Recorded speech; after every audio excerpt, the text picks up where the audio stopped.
عظیم اور پرکیف دن، بابرکت دن کہ جس کے اندر ہم سب شریک ہیں۔ آج جب بھی دنیا کے اندر کوئی مسئلہ پیدا ہوتا ہے، کوئی بگاڑ پیدا ہوتا ہے،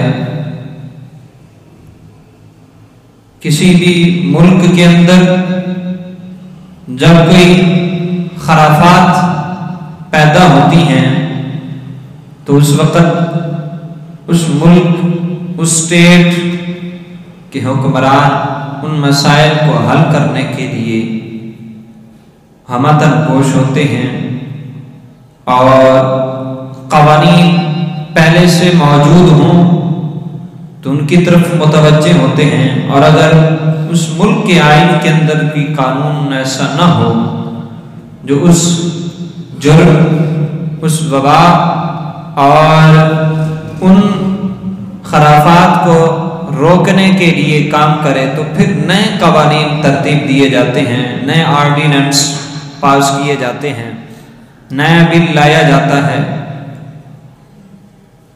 لیکن دین اسلام اور مسلمان یہ ایک ایسی چیز ہے، اسلامی اسٹیٹ، اسلامی ملک ہو یا فقط اکیلے مسلمان ہوں، جو ہے دین اسلام کو اگر ہم دیکھیں تو خالق کائنات نے فرمایا کہ ہم نے الیوم اکملت لکم دینکم واتممت علیکم نعمتی ورضیت لکم الاسلام دینا۔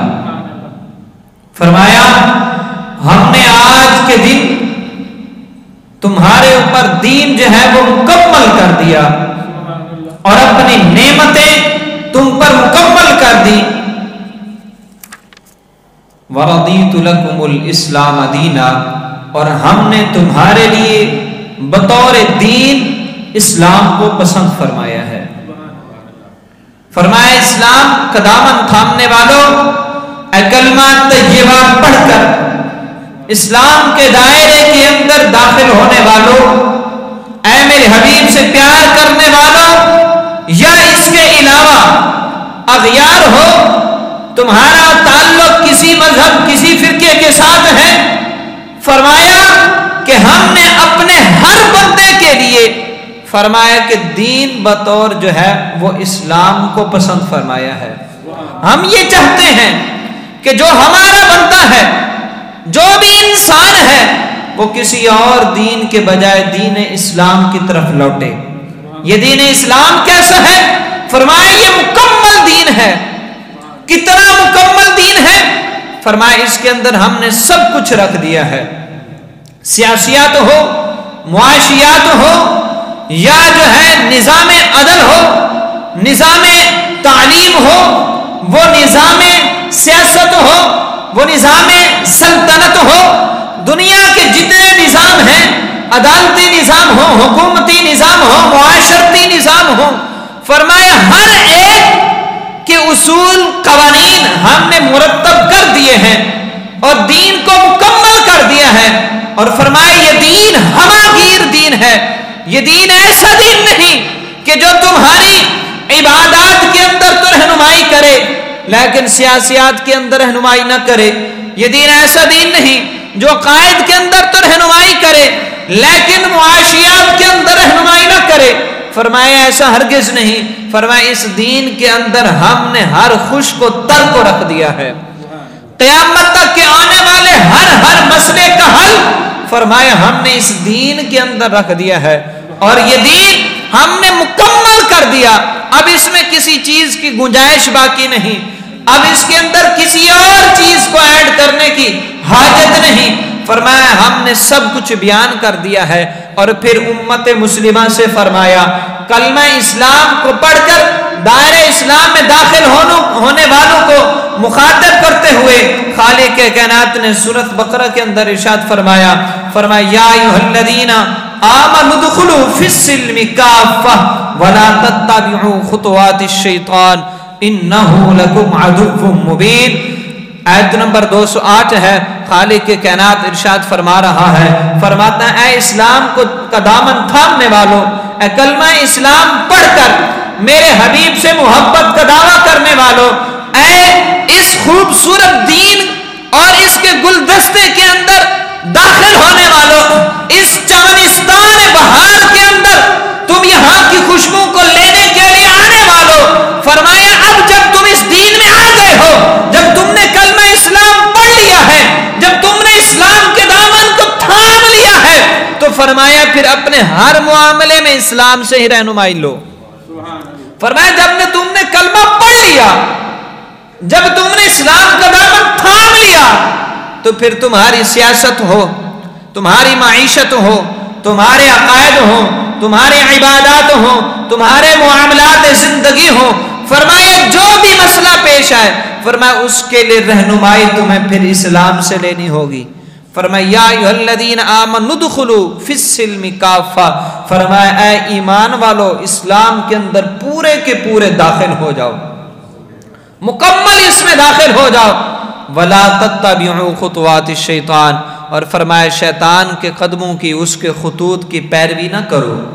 فرمایا شیطان کی بات نہیں ماننی، اغیار کی باتیں نہیں ماننی، فرمایا یہود و ہنود کی طرف تم نے نہیں دیکھنا، تم نے کدھر دیکھنا ہے؟ فرمایا جب تم ایمان والے ہو، میرے حبیب سے پیار کرتے ہو، تو پیار میرے حبیب سے کرو اور باقی معاملات کسی اور سے لو۔ فرمایا نہ، جب محبت میرے حبیب سے کرتے ہو، جب پیار میرے حبیب سے کرتے ہو، تو پھر اپنی زندگی کے ہر معاملے میں رہنمائی بھی میرے حبیب سے لو، شیطان کی پیروی نہیں کرنی۔ کیوں؟ فرمایا انہ لکم عدو مبین، فرمایا یاد رکھو بے شک وہ تمہارا کھلا دشمن ہے، واضح دشمن ہے۔ فرمایا اس فکر اور سوچ میں نہ کبھی پڑ جانا کہ شیطان جو ہے، اغیار جو ہیں، دشمنان اسلام جو ہیں، وہ تمہاری کوئی بھلائی چاہیں گے، تمہاری کوئی خیر خواہی چاہیں گے، تمہارا کوئی فائدہ چاہیں گے۔ فرمایا ایسا ہرگز نہیں ہو سکتا، فرمایا ایسا ہرگز نہیں ہو سکتا۔ کس لیے؟ فرمایا کہ کیونکہ ہیں ہی وہ تمہارے دشمن، وہ تمہارا کھلا دشمن ہے، اور جو دشمن ہوتا ہے وہ دوسرے کا فائدہ نہیں چاہتا، ہر وقت اس کی جستجو اور کوشش ہوتی ہے کوئی نہ کسی طریقے سے، کسی نہ کسی انداز سے میں اپنے اس دشمن کو اپنے سے زیر کروں، اسے نیچے کروں، اسے جو ہے تباہ و برباد کروں، اس کی یہ خواہش ہوتی ہے۔ تو اسی بات کو آگے بیان کرتے ہوئے یہ تفسیر ضیاء القرآن کے اندر جو ہے، یہاں پہ اسی آیت کی تفسیر کرتے ہوئے آپ فرماتے ہیں کہ اس آیت مبارکہ کا مطلب کیا ہے، خلاصہ کیا ہے کہ دین اسلام کو تھام لو۔ فرمایا یہ آیت مبارکہ ہمیں اسلام کا مزاج سکھا رہی ہے، اسلام کا مزاج بتا رہی ہے، دین اسلام ہم سے کیا چاہتا ہے، کیا ڈیمانڈ کرتا ہے، فرمایا یہ وہ بتا رہی ہے۔ کیوں؟ فرمایا کہ اس لیے دین ایک مستقل ضابطہ حیات ہے، مکمل دستور زندگی ہے۔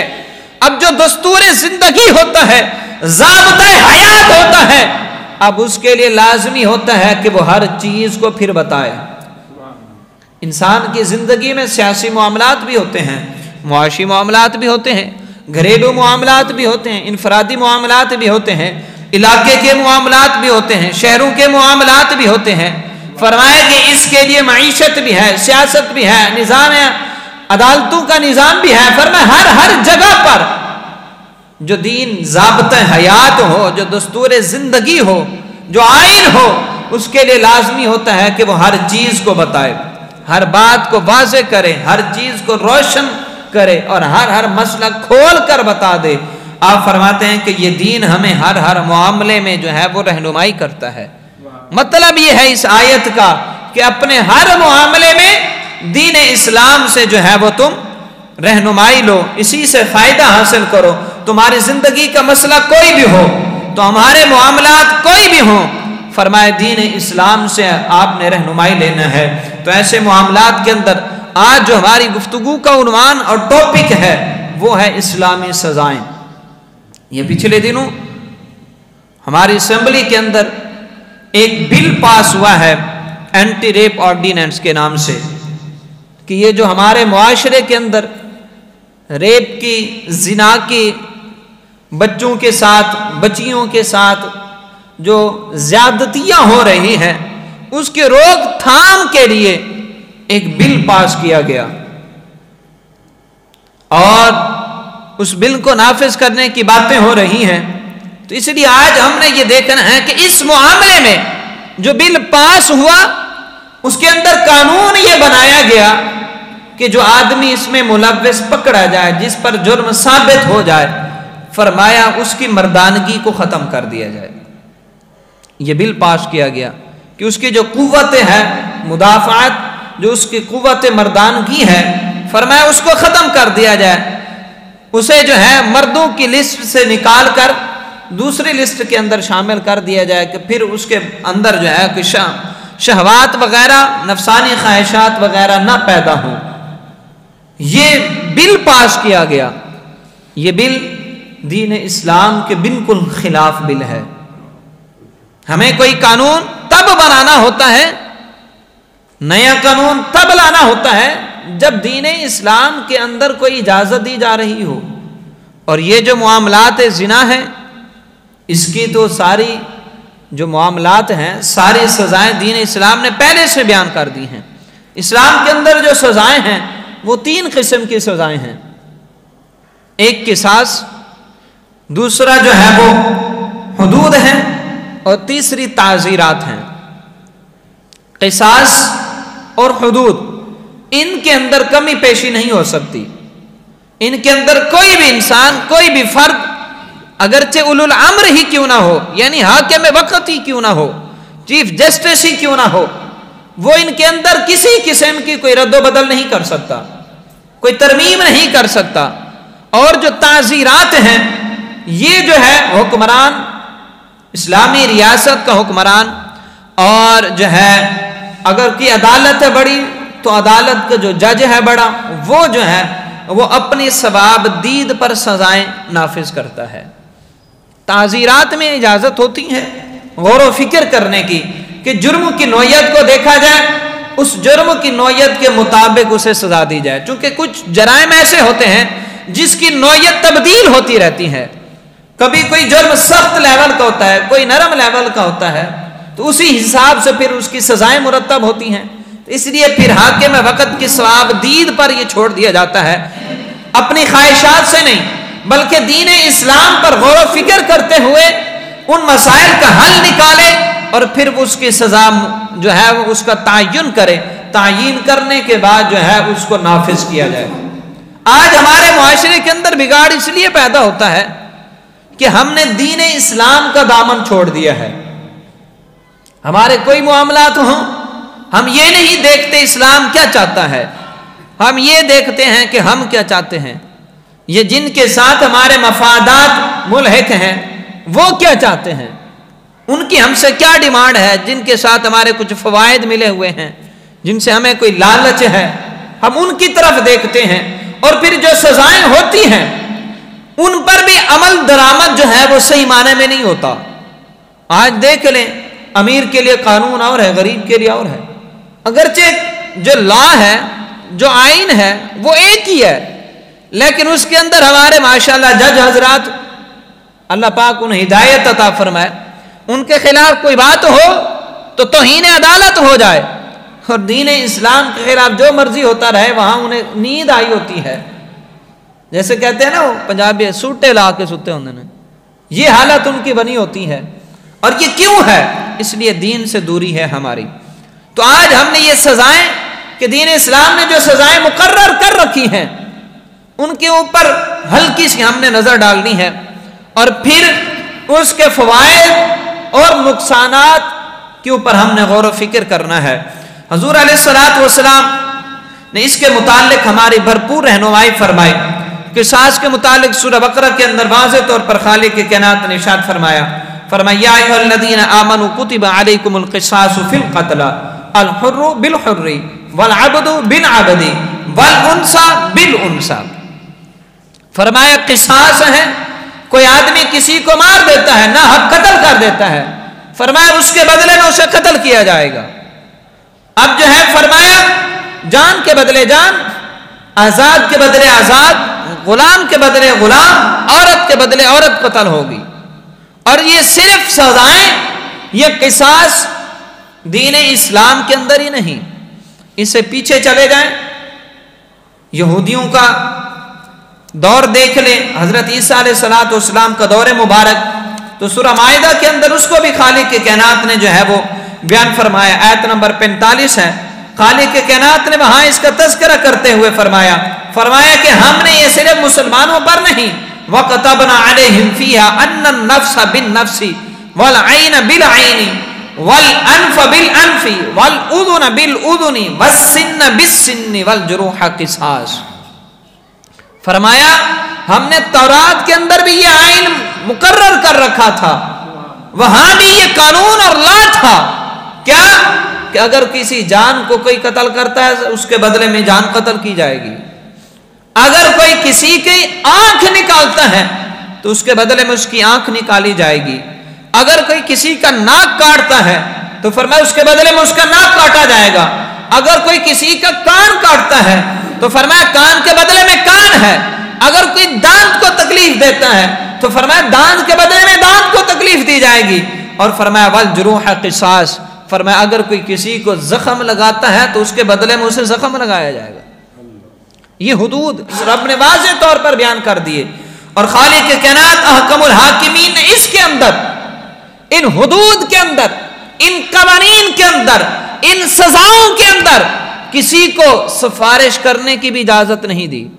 ایسا نہیں کہ کوئی آ کے سفارش کر دے تو جو ہے وہ سزا معاف کر دی جائے، یا ایسی بھی ہرگز اجازت نہیں کہ جس کے ساتھ یہ ہوا ہے، جس کے ساتھ یہ ظلم ہوا، کوئی قتل کر دیا گیا ہے، کسی کا ناک کاٹ دیا گیا ہے، کسی کی آنکھ نکال دی گئی ہے، کسی کا کان کاٹ دیا گیا ہے، یا کسی کے جو ہے عورت کو مار دیا گیا ہے، فرمایا جس کے ساتھ ظلم ہوا، اب ظلم کے جو ہے وہ ثابت ہو جانے کے بعد، ایک کسی نے قتل کیا، اب قتل ثابت ہو گیا کہ فلاں بندے نے کیا، اب اس کے ثابت ہونے میں بھی جو ہے 4 گواہوں کی ہونا لازمی ہے، گواہان آ گئے یا اس بندے نے خود اقرار کر دیا، بار بار ساری شرائط پوری ہو گئی، اس کے بعد فرمایا اب جس کا بندہ قتل ہوا ہے اب اس کو بھی اجازت نہیں کہ اسے معاف کر دے، جس کا بندہ قتل ہوا وہ جو مدعی ہے فرمایا اسے بھی اجازت نہیں ہے کہ وہ جو ہے معاف کر دے، اور کسی کو سفارش کرنے کی بھی اجازت نہیں۔ اور خالق کائنات نے اس کو بھی قرآن مجید فرقان حمید کے اندر جو ہے وہ بیان فرمایا ہے، خالق کائنات نے ارشاد فرمایا کہ تم کسی کی اس معاملے میں سفارش نہ کرو، اور اگر کوئی ایسا کرتا ہے تو فرمایا وہ خالق کائنات کے دین کے ساتھ جو ہے وہ مذاق کر رہا ہے، اس کو مجروح کر رہا ہے۔ سورۃ نور ہے اور وہاں پر خالق کائنات نے اس کا تذکرہ فرمایا، خالق کائنات ارشاد فرماتا ہے، فرمایا لا تأخذکم، فرمایا کہ تم اس کے اندر کسی قسم کی بھی جو ہے وہ کوئی سستی نہ کرو، اس کے اندر کسی قسم کی کوئی جو ہے وہ تم رعایت نہ کرو، اس کے اندر کسی بھی قسم کی جو ہے وہ تم نے سفارش نہیں کرنی۔ اور اسی طرح خالق کائنات احکم الحاکمین نے بیان فرمایا، بخاری شریف کے اندر حضور علیہ السلام کا فرمان ہے، سرکار نے فرمایا کہ جو حد ہے فرمایا وہ اس کی 4 قسمیں ہیں، حد زنا، حد سریقہ اور حد خمر، اور جو ہے اس کے بعد جو ہے وہ حد قذف ہے۔ حد زنا جو ہے اس کی سزا، اگر زنا کرنے والا آدمی شادی شدہ ہے تو اس کی سزا ہے کہ اس کے بدلے میں اسے قتل کیا جائے گا، اس کو رجم کیا جائے گا، پتھر مار مار کے اس کو مار دیا جائے گا، پتھر مار مار کے۔ اتنی سخت سزا ہے اور اتنی ذلت امیز سزا ہے یہ، اگر شادی شدہ ہے تو۔ اگر زنا کرنے والا شادی شدہ نہیں ہے تو پھر اس کے لیے حکم ہے کہ اب اس کو جو ہے عدالت پھر حکم دے گی۔ اب یہ رجم کے اندر عدالت کو کوئی اختیار نہیں ہے، حکمران کو کوئی اختیار نہیں ہے۔ زنا کرنے والا اگر شادی شدہ ہے تو اس کی سزا بالکل مقرر، یہ حدود ہیں کہ اس کو رجم کیا جائے گا۔ رعایت اور اس سے کم کی کوئی سزا ہی نہیں ہے اس کے لیے۔ اور اگر زنا کرنے والا جو آدمی ہے وہ اگر شادی شدہ نہیں ہے، کنوارا ہے، تو اب جو ہے عدالت کے پاس آئے گا قانون، اب تعزیرات ہیں، اب اس کے لیے حکم یہ ہے کہ اب عدالت جو ہے اس کو 100 کوڑے مارنے کا حکم دے گی۔ کس کو؟ 100 کوڑے مارے جائیں، اس آدمی کو 100 کوڑے مارے جائیں۔ اس وقت جو ہے 100 کوڑے لگتے تھے تو انسان بچ جاتا تھا۔ آج کے زمانے میں 100 کوڑے جس کو لگیں گے بچے گا وہ بھی نہیں، بچے گا وہ بھی نہیں۔ لیکن یہ اختیار عدالت کے پاس ہے۔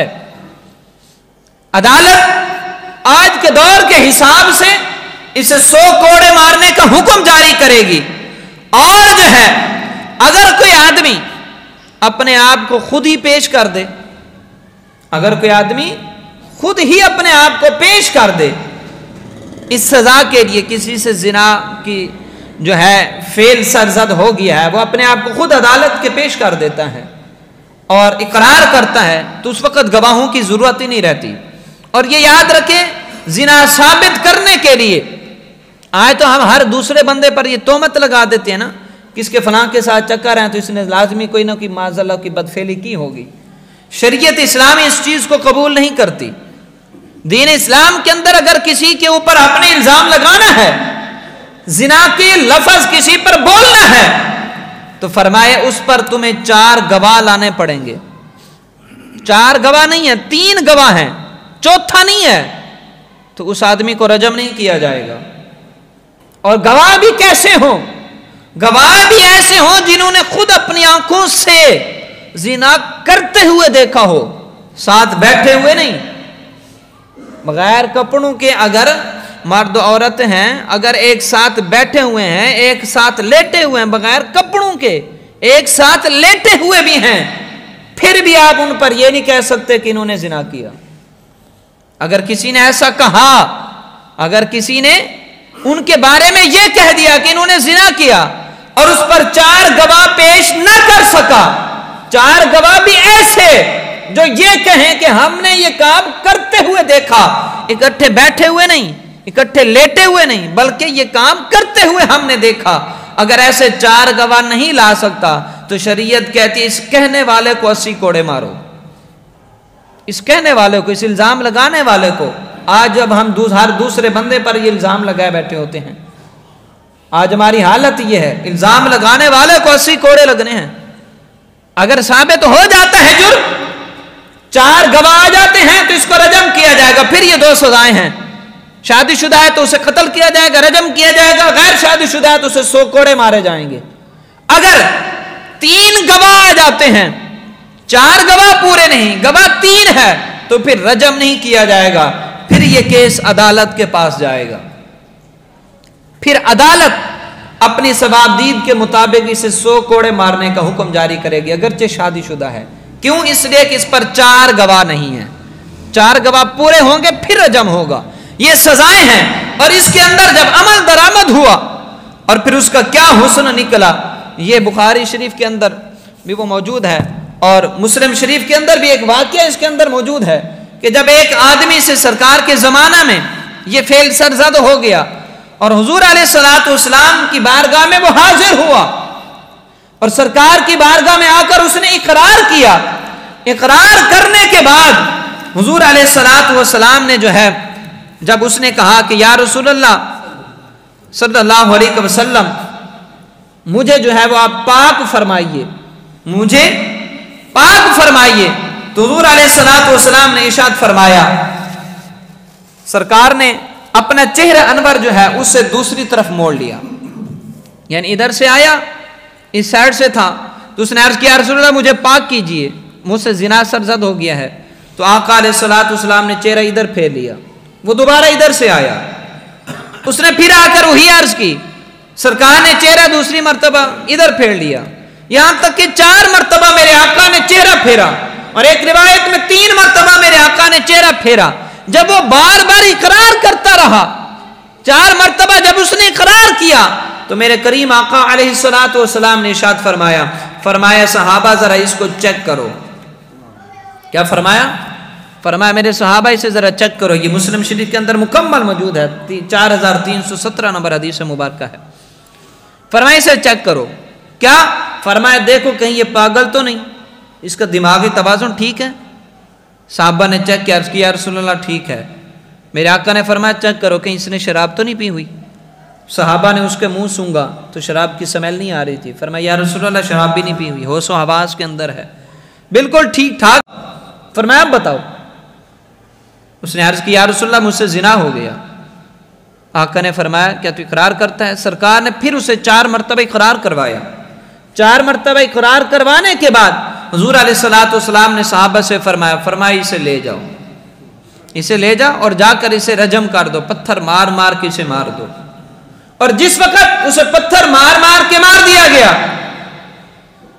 تو اس کے بعد کسی نے جس کے اندر ایمان اس وقت اس درجے کا نہ تھا کہ رب کی ہر حکمت کو سمجھ پاتا، ان میں سے چند نے کسی نے یہ کہا کہ دیکھو، اس صحابی رسول کا نام حضرت معاذ رضی اللہ تعالیٰ عنہ تھا، کہا کہ دیکھو معاذ کے ساتھ کیا ہوا، جب ان کے اس فعل کو وہ اس دنیا سے چلے گئے، ان سے یہ غلطی ہوئی، اس کی سزا پالی اور اس پر تان کرنا چاہا، اس پر تان کرنا چاہا، اس کے خلاف کوئی بات کرنی چاہی۔ میرے آقا کو خبر پہنچی کہ فلاں نے میرے معاذ کے بارے میں یہ بات کہی کہ اسے زنا ہو گیا تھا۔ میرے آقا نے کیا ارشاد فرمایا کہ اے لوگو سنو، لقد تاب توبۃ لو قسمت بین امتی لو سعتہم، فرمایا میرے معاذ نے ایسی توبہ کی ہے۔ فرمایا تم تو یہ کہہ رہے ہو کہ وہ زانی تھے، معاذ اللہ استغفر اللہ، یہ بات ان کے بارے میں کہہ رہے ہو۔ فرمایا کہ تمہیں نہیں معلوم کہ معاذ کے ساتھ رب نے معاملات کیسے کیے ہیں؟ فرمایا میرے معاذ نے ایسی توبہ کی ہے، ایسی توبہ کی ہے، توبہ کے صدقے میرے رب پوری امت کو بخش دے۔ فرمایا اگر اس کو تقسیم کیا جائے تو پوری امت کی بخشش ہو جائے۔ فرمایا معاذ نے تو ایسی توبہ کی ہے اور تم اس کے بارے میں غلط بات کرتے ہو۔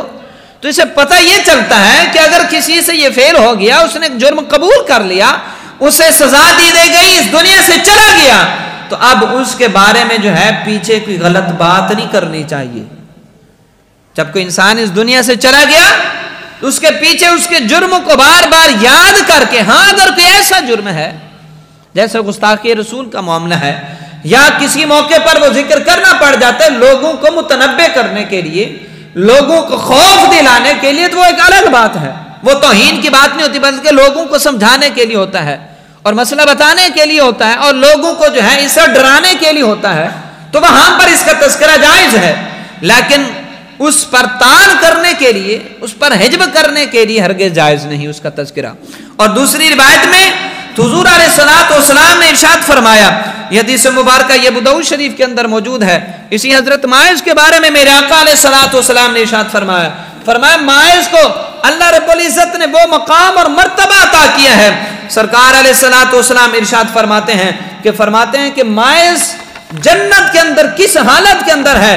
سرکار فرماتے ہیں کہ معاذ جنت کے اندر، فرمایا والذی نفسی بیدہ انہ لآن لفی انہار الجنہ، فرمایا معاذ تو جنت کی نہروں کے اندر جو ہے وہ غوطے کھا رہا ہے۔ اب یہ غوطہ وہ نہیں جو آدمی ڈوب جاتا ہے تو مرنے کے قریب آ جاتا ہے، وہ نہیں، فرمایا معاذ جنت کی نہروں کے اندر جو ہے وہ تیراکی کر رہا ہے، جیسے ہم شوقیہ طور پر جو ہے وہ نہر کے اندر کبھی جاتے ہیں نہانے کے لیے، کبھی کوئی سمندر میں نہا رہا ہوتا ہے، کوئی دریا میں نہا رہا ہوتا ہے، کوئی سوئمنگ پول کے اندر نہا رہا ہوتا ہے، یہ ایک شوقیہ ہوتا ہے، یہ وہ انداز میں فرمایا جنت کے نہروں میں میرا معاذ جو ہے وہ بڑے آرام سکون سے رہ رہا ہے اور وہاں جو ہے نہروں کی سیریں کر رہا ہے۔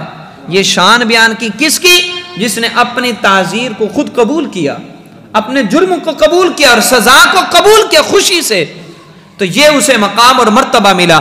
اور اسی طرح قرآن کے اندر ہے، خالق کائنات نے ارشاد فرمایا والسارق والسارقۃ فاقطعوا ایدیہما، فرمایا چور کے ہاتھ کاٹ دو، چور کے ہاتھ کاٹ دو۔ اب یہ چور وہ ہے جو عادی مجرم ہو، جس نے پہلی مرتبہ یہ کام کیا ہے، شریف النفس ہے، کسی مجبوری کے تحت اسے چوری کرنی پڑی ہے، اس کا ہاتھ نہیں کاٹا جائے گا، اس کا ہاتھ نہیں کاٹا جائے گا۔ جو عادی مجرم ہے، ایک مرتبہ اسے چھوڑا، دوسری مرتبہ پھر اس نے کر لی، جس کی عادت ہے، جو پکا چور ہے، اس کا ہاتھ کاٹا جائے گا۔ اور جو حضور علیہ الصلوۃ والسلام نے شراب پینے والوں کی بھی سزا مقرر فرمائی دین اسلام کے اندر، یہ مسلم شریف کے اندر وہ بھی حدیث مبارکہ موجود ہے۔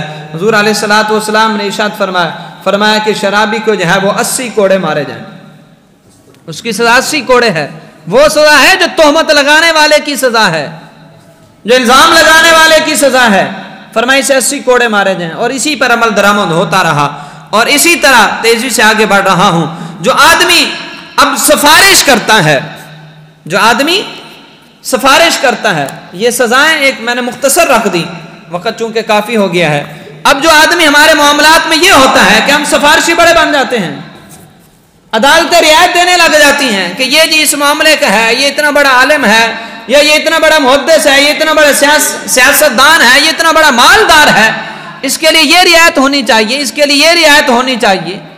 یہ جو رعایتیں نکل آ جاتی ہیں، یہ جرم ثابت ہونے کے بعد جو مدعی ہے خود معاف کر دیتا ہے، مدعی خود معاف کر دیتا ہے، تو اس کے متعلق میرے آقا علیہ الصلوۃ والسلام نے ارشاد فرمایا، یہ ابو داؤد شریف کے اندر یہ حدیث مبارکہ ہے، سرکار علیہ الصلوۃ والسلام نے کیا ارشاد فرمایا؟ میرے آقا علیہ الصلوۃ والسلام نے یہاں پر فرمایا کہ اس آدمی کے لیے کیا ہے؟ فرمایا من حالت شفاعتہ دون حد من حدود اللہ، فرمایا جس نے حد ثابت ہونے کے بعد اگر سفارش کر دی، فرمایا اس نے اللہ کی حدود کو کراس کیا، اس نے اللہ کی حدود کو کراس کیا ہے۔ فرمایا کیا پتہ چلا کہ اگر حد ثابت ہو جائے تو معافی نہیں دینی، بلکہ اسے سزا دلوانی ہے۔ اور قرآن کے اندر بھی، سورہ نور کے اندر بھی خالق کے کائنات نے اس کو ارشاد فرمایا ہے، دوسری آیت نمبر 2 ہے اس کی، خالق کے کائنات احکم الحاکمین نے یہاں پر ارشاد فرمایا لا تاخذکم بہما رأفۃ فی دین اللہ ان کنتم تؤمنون باللہ والیوم الآخر۔ فرمایا اگر تم اللہ پر ایمان رکھتے ہو، بروز قیامت کو مانتے ہو، مطلب یہ کہ اگر تم مسلمان ہو، آقا سے پیار کرنے والے ہو، تو فرمایا کیا کرو؟ فرمایا اللہ کی حدود کو جو کراس کرنے والا ہے نا، فرمایا انہیں رعایت نہ دو، فرمایا ان کے لیے ڈھیل پیدا نہ کرو۔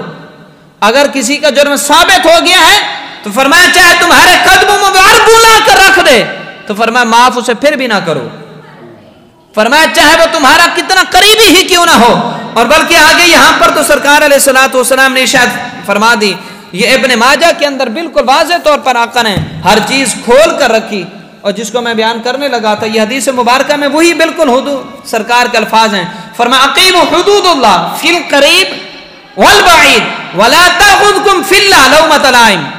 فرمایا وہ تمہارا قریبی ہو یا تمہارے دور کا رشتہ دار ہو، فرمایا وہ قریبی ہو کسی بھی معاملے میں، رشتے میں قریبی ہو، دیگر کسی کاروباری معاملات میں قریبی ہو، یا تمہاری پارٹی کا بندہ ہو، فرمایا جس انداز سے بھی تمہارا قریبی ہو وہ، یا تم سے رات دور کا ہو، فرمایا کیا کرو؟ فرمایا لا تأخذکم فی اللہ، فرمایا اسے رعایت نہ دو، لومۃ لائم، اور فرمایا اس معاملے میں بھی رعایت نہ دو کہ اگر یہ سزا دوں گے لوگ مجھے ملامت کریں گے، کہیں گے یار اتنا سنگ دل بندہ ہے، رعایت دے دیتا تو مر جاتا، اب ایک تھا اس کے پیچھے چھوٹے چھوٹے بچے تھے، اب اس کو مارا جا رہا ہے، اب اس کی یہ تو قتل ہو جائے گا، اس کے چھوٹے چھوٹے بچوں کا کیا بنے گا، اس کی بیوی کا کیا بنے گا، اگر اس کو معاف کر دیتا تو اسے کیا ہو جاتا، اس کی منت ترلے بھی کہ یار اتنا مغرور بندہ ہے۔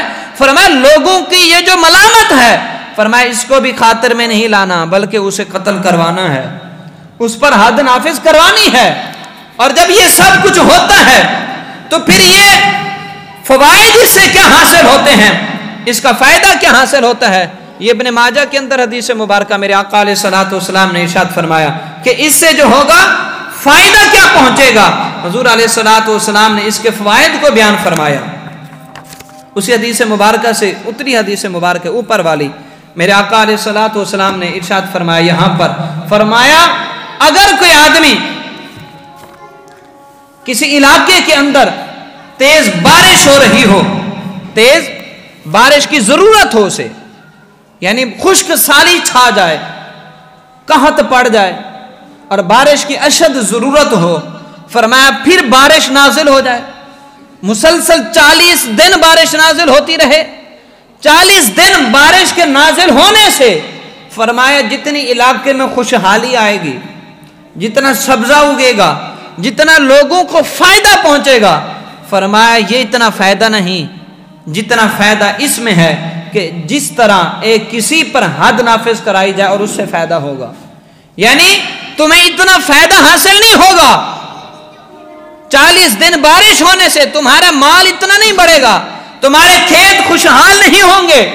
فرمایا تمہاری قحط سال اتنی دور نہیں ہوگی جتنا فائدہ تمہیں ایک بندے کو اوپر حد جاری کروانے سے ہوگا.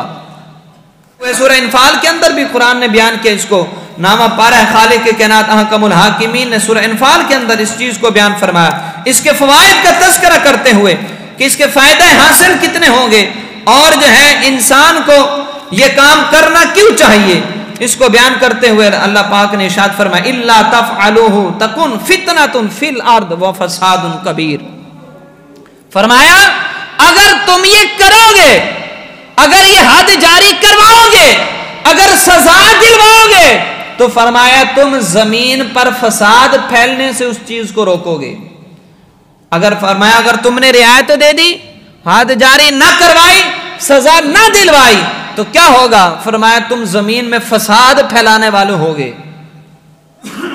تو یہ فائدہ ہے حد جاری کروانے کا, زمین میں فساد نہیں پھیلتا, جرم نہیں پھیلتے, اس کے اندر روک تھام ہوتی ہے. اور اگر کہیں ایسا ہو جائے اسلامی ریاست کے اندر ہی رعایتیں دینا شروع ہو جائے, کوئی آدمی ریاست کے اندر ہی یہ کام شروع ہو جائے, ریاست کے اندر ہی یہ کام شروع ہو جائیں کہ حکمران ہی رعایتیں دینا شروع کر دیں اور نرم قانون بنانا شروع کر دیں, اور لوگوں کو جو ہے کسی کے لیے کوئی قانون ہو اور کسی کے لیے کوئی قانون ہو, تو پھر وہاں کیا ہوگا؟ میرے آقا علیہ الصلوۃ والسلام نے ارشاد فرمایا, ابن ماجہ کی حدیث مبارکہ, فرمایا اللہ پاک پھر کیا فرماتا ہے, جس ملک کے حکمران یہ شروع کام کر دیں, رعایتیں دینا شروع کر دیں, امیر کے لیے اور قانون, غریب کے لیے اور قانون ہو, تو کیا ہوتا ہے؟ فرمایا خالق کے کائنات ان حکمرانوں کو آپس میں لڑا دیتا ہے, ان کی آپس میں جنگیں چھڑ جاتی ہیں. فرمایا وہ ایک دوسرے کے خلاف ہو جاتے ہیں, جیسا نون لیگ کے خلاف نون لیگ والے پی ٹی آئی کے خلاف, کوئی کاف لیگ کے خلاف, کوئی پیپے پارٹی کے خلاف ہیں, سارے ایک ہی چکی کے بڑ, لیکن ایک دوسرے کے خلاف. کیوں؟ اس لیے کہ انصاف نہیں رہا. اور یہ قرآن اور مصطفیٰ کا فرمان ہے. فرمایا اگر یہ بیماری عام انسان سے بڑھ کر حکمرانوں میں چلی گئی, عدل و انصاف نہ رہا, حدود اللہ کو پامال کیا جانے لگا, تو فرمایا ہم انہیں آپس میں لڑا دیں گے, ان کی آپس میں جنگیں شروع ہو جائیں گی, حکمرانوں میں بھی عوام میں بھی. اور یہی ہو رہا ہے آج, ہر بندہ بھائی بھائی کا دشمن بنا ہوا ہے, خون سفید ہو چکے ہیں, رشتہ دار چاچا بھتیجے کا, بھتیجا چاچے کا, ماما بھانجا لڑے ہوئے ہیں, بہن بھائی لڑے ہوئے ہیں. معاملات کیا؟ اس لیے کہ آج انصاف نہیں رہا. ہم نے رعایتیں دینا شروع کر دیں اور لوگوں کو جو ہے وہ خلاصیاں دینا شروع کر دیں. اب آخری بات کرتا ہوں اور بات کو ختم کر رہا ہوں. کہا جاتا ہے کہ جی یہ سزائیں بڑی ظلم ہے, اسلامی سزائیں بڑی سخت ہیں, اسلامی سزائیں بڑی سخت سزائیں ہیں, اس لیے ان کو نافذ نہیں کیا جاتا, نرم سزائیں ہونی چاہیے, یہ انسانیت کے خلاف ہیں. تو اس کا جواب رب کے قرآن نے دیا, سورہ بقرہ ہے, خالق کے کائنات ارشاد فرماتا ہے, فرمایا ہے کہ وَلَكُمْ فِي الْقِصَاصِ حَيَاةٌ يَا أُولِي الْأَلْبَابِ, فرمایا وَلَكُمْ فِي الْقِصَاصِ حَيَاةٌ يَا أُولِي الْأَلْبَابِ لَعَلَّكُمْ تَتَّقُونَ. فرمایا اس قصاص کے اندر, اس قصاص کے اندر, اس سزا کے اندر, اس بدلے کے اندر کیا ہے؟ فرمایا حیات یا اولی الالباب, فرمایا لوگو تمہارے لیے زندگی ہے, تمہارے لیے زندگی ہے. رب فرما رہے فائدہ ہے اس میں, نقصان نہیں. کیا فائدہ ہے؟ فرمایا لعلکم تتقون, تاکہ بعد میں کوئی جو ہے جب ایک پر سزا نافذ ہو جائے گی نا, فائدہ کیا ہوگا؟ فرمایا لعلکم تتقون, فرمایا دوسرا پھر ناحق کسی کو قتل کرنے سے پہلے ڈرے گا. کہا گیا تو رعایت ہی نہیں ہوتی, جرا کی کرے تو پھڑکا دیں دیں. جب سزا پر عمل درآمد ہونا تو پھر لوگوں میں خوف پیدا ہوتا ہے. کس چیز کا؟ اس جرم کا. پھر وہ جرم نہیں کرتا, وہ جرم سے دور بھاگتا ہے. اور خالق کے کائنات احکم الحاکمین نے جو ہے اس چیز کو بیان فرمایا، فرمایا اسی کے اندر تمہاری بھلائی ہے۔ جس نے یہ ساری مخلوق پیدا کی ہے وہی جانتا ہے نا اس کے لیے بھلائی کیا ہے، اس کے لیے فائدہ کیا ہے، کون سا قانون اس کے لیے اچھا ہے، کون سا برا ہے، اور اس نے یہ قوانین بنا دیے۔ آج جو اینٹی ریپ آرڈیننس بل پاس ہوا، قرآن کہتا ہے کہ زانی کو یا تو رجم کر دو یا پھر اسے 100 کوڑے مارو اگر غیر شادی شدہ ہے، اور یہ اس لیے ساری سزائیں ظاہراً ہیں تاکہ دنیا دیکھے یہ سزائیں اور عبرت پکڑے۔ جب ایک کو سزا ملے تو دوسرا اس کی کوشش نہ کرے۔ تو جب یہ سزا جو ہماری حکومت نے مقرر کر رکھی ہے اب نیا بل پاس کر کے کہ اس کے جمردانگی ختم کر دی جائے، تو کسی کو کیا پتہ چلے گا اس کو سزا ملی کہ نہیں ملی؟ اور وہ بلکہ جب اس کو یہ سزا ملے گی مجرم اور جری ہوگا، اسے غصہ آئے گا، وہ اور زیادہ جرائم کرے گا، وہ اور زیادہ جو ہے غلط کاموں کے اندر ملوث ہوگا، اسے طیش آئے گی۔ اس وجہ سے اس بل کو واپس لینا چاہیے اور وہ سزائیں مقرر کی جائیں جو اسلام کے اندر ہیں۔ جب اسلام نے، دین اسلام نے ہمیں سب کچھ عطا کر دیا تو پھر یہ نئے بل لانے کی ضرورت کیا ہے؟ اور پھر دین اسلام کے حکمران کو کیا کرنا چاہیے اور جو ہے انصاف نافذ کیسے ہوگا؟ جب حکمرانوں کی یہ سوچ بنے گی جو صدیق اکبر کی سوچ تھی۔ حضرت صدیق اکبر رضی اللہ تعالیٰ عنہ نے جس وقت پہلا خطبہ ارشاد فرمایا، سیرت ابن ہشام کے اندر وہ موجود ہے، جس وقت پہلا خطبہ آپ نے ارشاد فرمایا، سرکار علیہ الصلوۃ والسلام کے ظاہری وصال کے بعد خلافت سنبھالی، حکمران بنے، پہلی مرتبہ اپنی رعایا سے خطاب فرمایا تو سب سے پہلے کیا فرمایا؟ فرمایا کہ میں تم میں سے، میرے نزدیک قوی انسان وہ ہے جب تک میں اسے اس کا حق نہ واپس دلا دوں۔ فرمایا قوی وہ ہے جس کے اوپر ظلم ہوا۔ فرمایا یہ نہیں دیکھنا مال و دولت کس کے پاس ہے، میں یہ نہیں دیکھوں گا کہ بھی عہدہ کس کا بڑا ہے، میں یہ نہیں دیکھوں گا شہرت کس کی زیادہ ہے، میں یہ نہیں دیکھوں گا جاہ و جلال کس کا زیادہ ہے۔ فرمایا میرے نزدیک قوی انسان وہ ہے، طاقتور انسان وہ ہے جس پر ظلم ہوا ہے۔ فرمایا جب تک مظلوم کو میں انصاف نہیں دلاؤں گا تب تک چین سے نہیں بیٹھوں گا۔ اور فرمایا میرے نزدیک کمزور انسان وہ ہے، اگرچہ دنیا میں بڑا طاقتور ہو، بڑا جاہ و جلال والا ہو، فرمایا اگر اس نے کسی پر ظلم کر دیا ہے، جتنا بڑے عہدے پر ہے، جتنا بڑا طاقتور ہے، جتنا بڑا مالدار ہے، فرمایا میرے نزدیک وہ کمزور ترین انسان ہے، میں اسے انصاف لے کر دوں گا۔ فرمایا جب تک ایسا نہیں کروں گا، فرمایا تب تک دین اسلام غالب نہیں آئے گا۔ اور پھر آخر میں آپ نے فرمایا لوگوں یاد رکھو جب تک میں اللہ اور اس کے رسول کی اطاعت کرتا رہوں، جب تک میں اللہ اور اس کے، یہ حکمران سے محبت کا آئین بتایا جا رہا ہے، دستور بنایا جا رہا ہے۔ کسی حکمران سے، کسی سیاسی پارٹی کے لیڈر سے پیار کرنا ہے تو کب تک کرنا ہے اور کیوں کرنا ہے، کیسے کرنا ہے؟ صدیق اکبر بتا رہے ہیں، فرمایا میں تمہارا حکمران بن گیا ہوں، خلیفہ بن گیا ہوں، لیکن یاد رکھنا جب تک اللہ اور اس کے رسول کی اطاعت کرتا رہوں، جب اس کے فرامین کے مطابق تمہیں حکم دیتا رہوں، تو فرمایا اس وقت تک تم نے میری تابعداری کرنی ہے، میری بات ماننی ہے، میرے ہر حکم کو قبول کرنا ہے۔ فرمایا لیکن خدا نہ خواستہ اگر میں اللہ اور اس کے رسول کے حکامات کے خلاف کوئی حکم جاری کروں، اللہ اور اس کے رسول کی منشا سے روگردانی کروں، تو فرمایا پھر یاد رکھو، پھر یہ نہیں دیکھنا میں ابو بکر ہوں، پھر یہ نہیں دیکھنا میں خلیفۃ المسلمین ہوں، پھر یہ نہیں دیکھنا میرا مقام اور مرتبہ کیا ہے، میں حکمران ہوں۔ فرمایا پھر تم لوگوں نے میری اطاعت نہیں کرنی، فرمایا پھر سیدھا بھی تم لوگوں نے مجھے کرنا ہے، پھر آ کے مجھے بتانا ہے کہ ابو بکر یہ کام تم غلط کرنے لگے ہو، صحیح کام کرو۔ یہ انداز بتایا ہے۔ آج تو کہ حکمرانوں کے خلاف بات کرے وہ تو جیل میں چلا جاتا ہے۔